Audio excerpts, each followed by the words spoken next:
المراحل اللازمة لرؤية هذه الرسائل هو الوعي والإدراك والعلم بوجودها.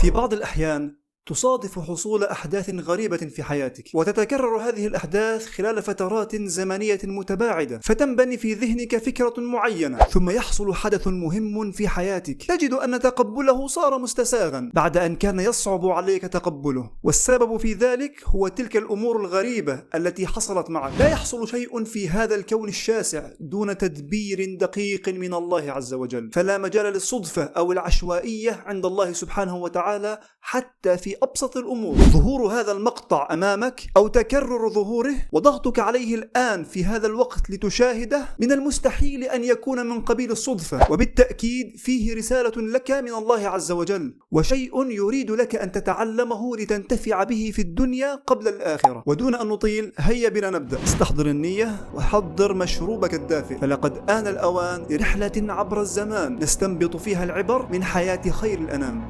بسم الله.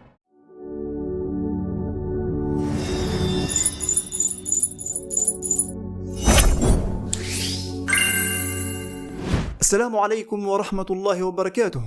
حياك الله يا صاحبي في الرحلة. أتمنى أن تكون مع أحبابك بأتم الصحة والعافية. إن كنت لا تعرفني فأنا أسامة مدلل. أهلا وسهلا بك في هذه الحلقة من سلسلة بين سطور السيرة، حيث نغوص في القصة ونستخرج العبر لنعيش الأثر. ففي كل مقطع ستجد فوائد تطور حياتك نحو الأفضل. تعرفنا في المقطع السابق من السلسلة على فترة ما قبل البعثة، عندما عمل حبيبنا صلى الله عليه وآله وسلم مع أمنا خديجة، وسافر إلى الشام، ورؤيا أمنا خديجة، وبداية نزول الوحي، وصولا إلى الذهاب لزيارة العالم ورقة بن نوفل. إن المتأمل في هذه الأحداث مجتمعة من سيرته صلى الله عليه وآله وسلم يجد فيها الكثير من العبر والدروس المستفادة التي تنفعنا في حياتنا اليومية. وسنركز هنا على الأحداث التي حصلت مع أمنا خديجة رضوان الله عليها. إن من سنن الله تعالى في هذا الكون أن يرسل الرسائل إلى خلقه وبشكل دائم حتى نستبشر ونتهيأ ونستعد، أو ننتبه ونتواقى ونبتعد. وعلينا أن ننتبه من حولنا حتى نتمكن من رؤية هذه الرسائل الربانية. وأول المراحل اللازمة لرؤية هذه الرسائل هو الوعي والإدراك والعلم بوجودها. أمنا خديجة رضي الله عنها أراها الله سبحانه وتعالى رؤيا الشمس في دارها، وسخر لها قريبها ليعبر لها هذه الرؤيا بأن ضوء النبوءة المنتظرة سوف يخرج من بيتها ليضيء العالم. نحن نعلم الآن أنه تزوج بها، لكن السؤال وقتها كيف سيكون ذلك؟ هل سيكون هذا النبي ابنها في المستقبل؟ هل سيكون قريبها الذي تدعمه وتؤويه لينطلق ضوء النبوة من هناك؟ أم أنه سيكون زوجا لها في المستقبل؟ لكن كيف ومتى؟ ثم مضت الأيام وربما السنوات، مرة أخرى سمعت عن نبي آخر الزمان، فسخر لها الله تعالى اليهودي الذي أكد على معلومة اقتراب موعد ظهوره. والآن اتضحت الرسالة أكثر لأمنا خديجة، فاقتراب ظهوره يعني استبعاد احتمال أن يكون هذا النبي ابنا لها، لأن ذلك يحتاج زمنا طويلا. لكن في الرسالة التي ساقها الله تعالى على لسان اليهودي قال: فأيكن استطاعت. هل توحي لك هذه الكلمة بشيء؟ هل تبادر إلى ذهنك دقة هذه الكلمة التي جاءت هنا؟ أوقف الفيديو وفكر فيها قليلا. تفكر في تدبير الله تعالى. فالتفكر وإعمال العقل عبادة طلبها الله منا سبحانه وبشكل متكرر في القرآن الكريم. ومهارة التدبر والتفكر كالعضلة يتم تطويرها شيئا فشيئا أثناء الممارسة والتفكير. اعتبره تمرينا صغيرا، تفكر فيها قليلا وحاول إيجاد السبب، وشاركني ما تبادر لذهنك في التعليقات، واستكمل المشاهدة. لماذا ساق الله اليهودي ليقول هذه الكلمة بالتحديد في ذلك الوقت؟ ومرة أخرى سمعت أمنا خديجة الكلمات عن محمد من خادمها ميسرة بعد أن عاد من رحلته إلى الشام مع النبي ونقل لها ما حصل. فكلمات الراهب وكلمات الرجل وما حصل معهما من أحداث أثناء السفر، كل ذلك يقود إلى أن محمدا هو النبي المنتظر. إن لم تكن تتذكر فشاهد الحلقة السابقة حتى تتمكن من ربط الأمور. ومن هنا بدأ التصديق في قلبها بأنه النبي الموعود. الاحتمال الأول أن تؤويه وتبقي على عملها معه وتنصره، ويسطع نور النبوة النبوة من عندها عندما يؤمر بالخروج، وذلك دون الزواج به، وهذا هو الاحتمال الأكبر. فخديجة رضوان الله عليها تكبر محمدا ب15 عاما، فهي ستكون بمثابة أم له. والاحتمال الثاني أن يكون زوجا لها، وهذا مستبعد قليلا لنفس السبب الذي ذكر. وهنا تتردد كلمات اليهودي في ذهنها: فأيكن استطاعت، فأيكن استطاعت، فأيكن استطاعت. استطاعت هذا يعني أنه يجب علي المبادرة، وهذا ما دفعها للسعي، فبدأت وبادرت ساعية إلى الزواج به،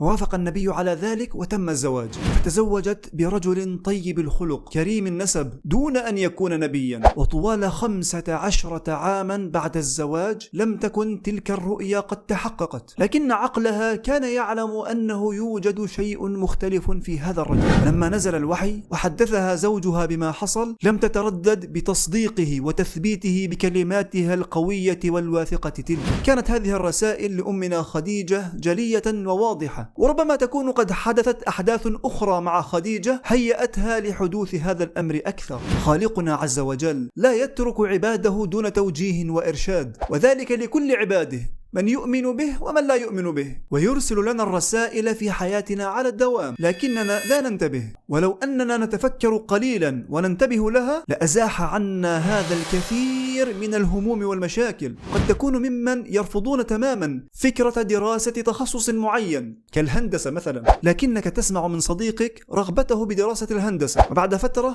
تجد أستاذك يرشح لك تخصص الهندسة لتدرسه، ثم يأتي وقت اختيار التخصص وتستشير أحد أقربائك فيؤكد على ضرورة دراستك للهندسة، وتتقدم أنت بطلب دراسة تخصصات مختلفة لتجد أنه تم قبولك لدراسة الهندسة، وتدرس الهندسة وتنهي درجة البكالوريوس وترى الخير في هذا التخصص، وتبدأ بترشيح دراسة هذا التخصص لمن يسألك عنه بعد أن كان آخر تخصص ترغب بدراسته. ببساطة لأني سيء جدا في الرسم. لم أكن أعلم وقتها بموضوع الرسائل الربانية، فكنت في فترة من التخبط والقلق، لا أريد أن أندم على دراسة تخصص لا يناسبني وينعكس سلبا على مستقبلي. وحتى عندما بدأت دراسته كان لا يزال هذا الشعور يراودني في أول سنة. هل اخترت تخصصا خاطئا؟ بعض زملائي تحولوا إلى تخصصات أخرى، هل أفعل مثلهم؟ لكن ومع مرور الوقت تأكدت بأنه كان اختيارا صحيحا بالنسبة لي. ولو أنني كنت أعلم بموضوع الرسائل الربانية لكان زال عني هذا القلق والخوف والهم. تذكر أحداثا من حياتك، هل شعرت بمثل هذا الشعور في مواقف معينة؟ فكثيرا ما يتكرر هذا الشعور عند الزواج واختيار شريك الحياة، خصوصا عند الفتيات، فهي تترك أهلها وحياتها وتنتقل لتعيش حياة أخرى في بيت جديد، وهذا ما يدفعها للتردد والقلق والتفكير كثيرا قبل موافقتها على الارتباط بشخص تقدم لها. لكن بانتباهك للرسائل التي يرسلها الله تعالى لك يمكنك نزع هذا الخوف والشك واتخاذ قرارك بالقبول أو الرفض بحزم ودون خوف. وأنت كذلك يا صاحبي، عليك أن تنتبه لهذه الرسائل في حياتك، وتأكد بأن الله سبحانه وتعالى لن يسوق لك إلا خيرا. لتتمكن من رؤية هذه الرسائل في حياتك وبعد مشاهدتك لهذا الفيديو عليك أن تجلس مع نفسك وتتذكر الأحداث التي حصلت في حياتك وتتعرف على الرسائل التي أرسلها الله تعالى لك ليؤيدك على اختيار اخترته أو يبعدك عن شيء رفضته. هذه المهارة تحتاج إلى تمرين مستمر وإعمال للعقل لإتقانها مع التوكل على الله دائما وطلب هدايته. واعلم أن هذا العمل هو عبادة تؤجر عليها بإذن الله، عبادة التفكر. فأنت تعبد الله عندما تتفكر في عظيم تدبيره لك وتستذكر أنعمه عليك، وهذا أحد أشكال شكر النعمة. ولئن شكرتم لأزيدنكم. وتوكل عليه، توكل عليه، توكل عليه في كل أمرك، فمن يتوكل على الله فهو يكفيه. فتأكد من أنه سوف يسوقك للاختيار الأفضل والأنسب والأمثل بالنسبة لك، لأنه سبحانه لا يدبر لنا إلا خيرا. فأحسن ظنك به دائما واطمئن، وقل اللهم إني توكلت عليك فلا تكلني إلى نفسي طرفة عين. حاول تذكر هذه المواقف واكتبها لنا في التعليقات حتى نستفيد جميعنا، واقرأ تجارب غيرك في التعليقات، فهذا يساعدك على التمرين. في الأسبوع القادم سوف نستكمل أحداث السيرة من حيث توقفنا. فالأحداث القادمة مهمة والكلمات في طياتها تحتاج إلى حلقات لتحليلها وأخذ الدروس القيمة منها.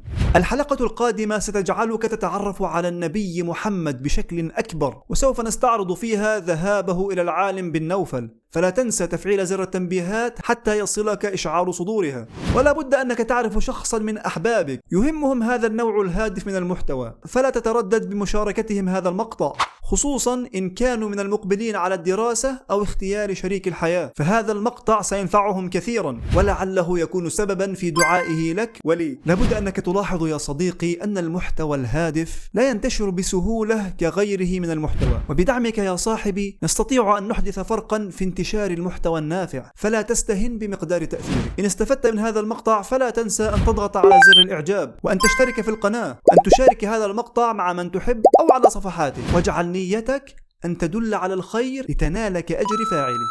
في الختام أستودعك لله الذي لا تضيع ودائعه. سلام عليكم.